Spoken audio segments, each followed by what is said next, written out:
Order number 2025 against Vitaly Zodorovetsky, DOB, March 8, 1992, date of birth. Galing sa Bureau of Immigration Main Office.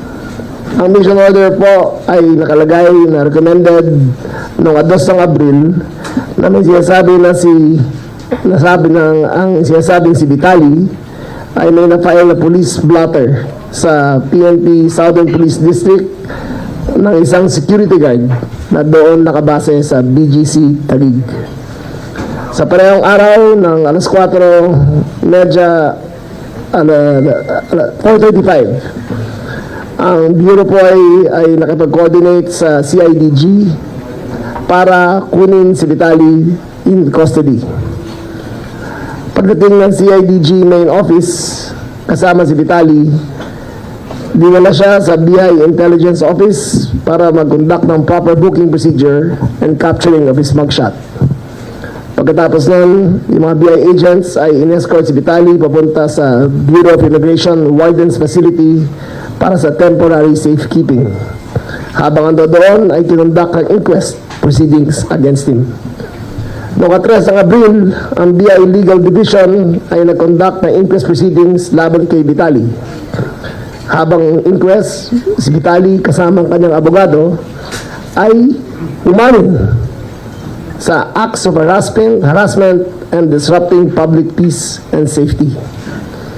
Sa parehong araw, ang BI Legal Division ay hinatulan si Vitaly as an undesirable alien. Ayon sa police blotter na tinalaga sa Fort Bonifacio Substation 1 noong Abril 1, security guard mapa stated na noong 31 ng Marso, Vitaly engaged in multiple disruptive and inappropriate acts, including attempting to kiss and grab him, trying to seize his service firearm, taking videos of him without consent, mocking other security guards, and vlogging without a permit in BGC. Also, in Vitaly's latest video in BGC, nakita siyang sumasakay ng patrol motorcycle na walang abiso. Tinakot at ininsulto ang isang kababaihan na Pilipina. Nagnakaw ng ilang bagay katulad ng sombrero ng isang gwardiya, ang electric fan ng isang restaurant, at sumakay ng tricycle at ito'y hinambalos sa isang kalye. Meron pang mga video na pinapakita na hinaharas ang isang Pinoy na instructor sa Boracay yata ito na minumura. Meron siyang pasnaya na magsabi ng fake reviews against a local business at tumalon sa isang gumagalaw na jeepney na napakadelikado. Okay, ito po ay importante sa amin dahil ang Pilipino po pag nabiyahe at napunta sa ibang bansa ay ginagalang ang kanilang batas. Ang Pilipino po bilang OFW ang most desired sa buong mundo. First one to be hired, last one to be fired. Ang Pilipino po pag nabiyahe ay bihirang-bihira kasuhan at ginagalang natin ng kanilang batas.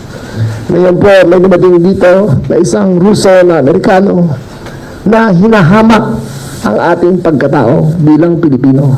Hinahamak ang ating mga batas. Pinapakita namin dito ngayon ng isang video na pinapakita kung ano ang ginawa ni Vitaly dito sa Pilipinas. Play please. Yes.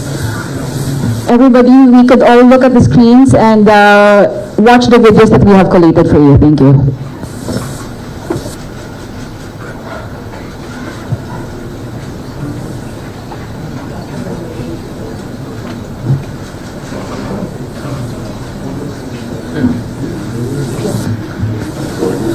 We are just experiencing some technical difficulties, but later again, may I just remind you that we can have questions given to the Secretary for only the agendas that we would be tackling today.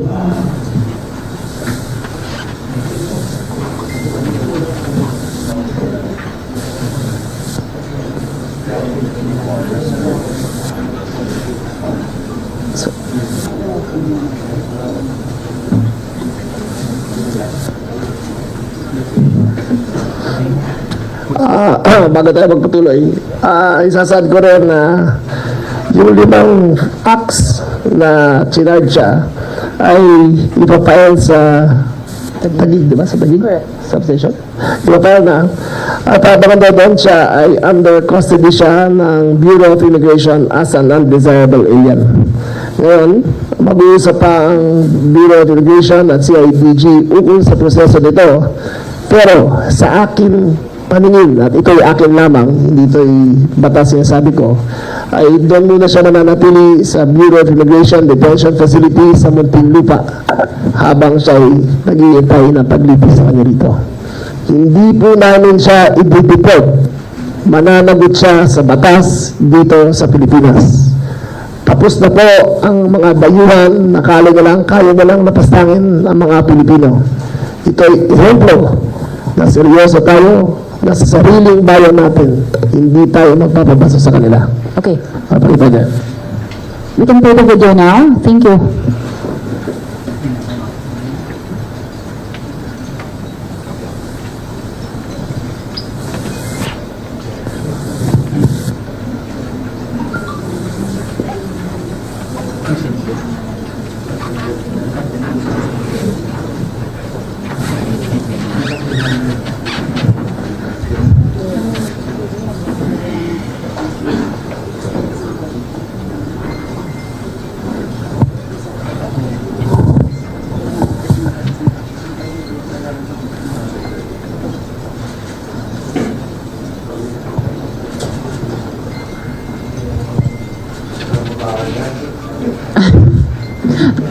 Let's all be patient, guys. Thank you.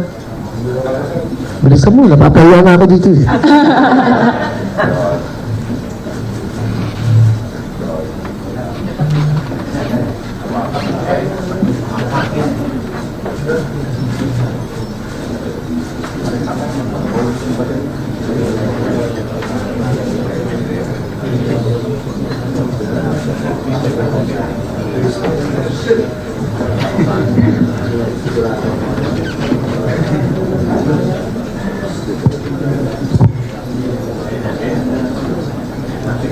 Okay, sige, habang inuwi natin.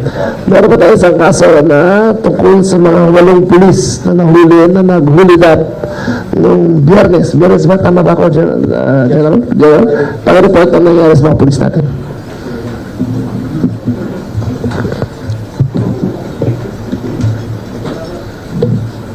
Ito po yung nangyari noong April 2, that was a Wednesday, kung saan ng mga DSOU operatives natin from the Eastern Police District ay nag-serve ng warrant of arrest against Jay Lee alias Bossing doon sa isang exclusive na subdivision sa Las Piñas City.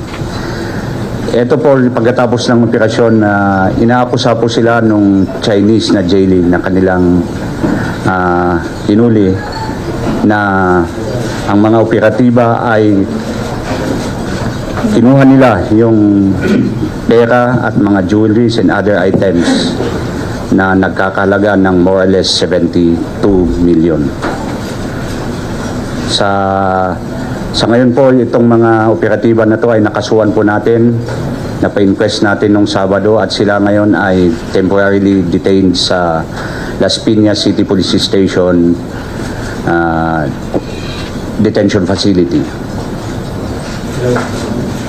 Yung administrative case po naman nila ay atin pong napasa na sa regional headquarters.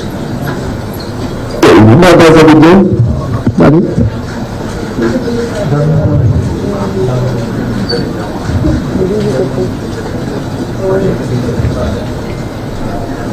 Ayan. May bala ba yan? Yeah.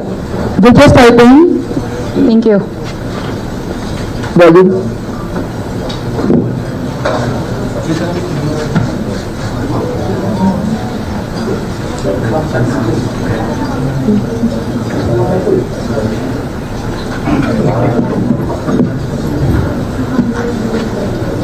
Ayan, nakita ko. Ginawa mo ang motor. Tingnan mo ginawa niya dito.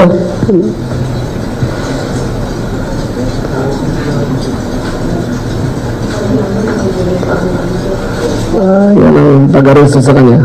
Following viral videos showing interactions deemed inappropriate by many Filipinos in Bonifacio, Global City is a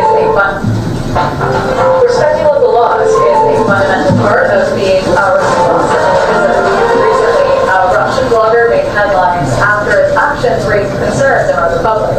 Vitaly Zadorevsky, 33 years old, was taken into custody by the Bureau of Immigration following viral videos showing interactions deemed inappropriate by many Filipinos in Bonifacio, Global City. Authorities in coordination with the PNP and CIDG acted swiftly to address the matter, reinforcing the government's commitment to public safety and community well-being. While the Philippines remains a welcoming country, immigration officials emphasize that all visitors are expected to observe and respect local customs and laws. Zadorevsky is now undergoing legal proceedings, with deportation measures being considered. This serves as a reminder that responsible conduct is essential wherever you are in the world.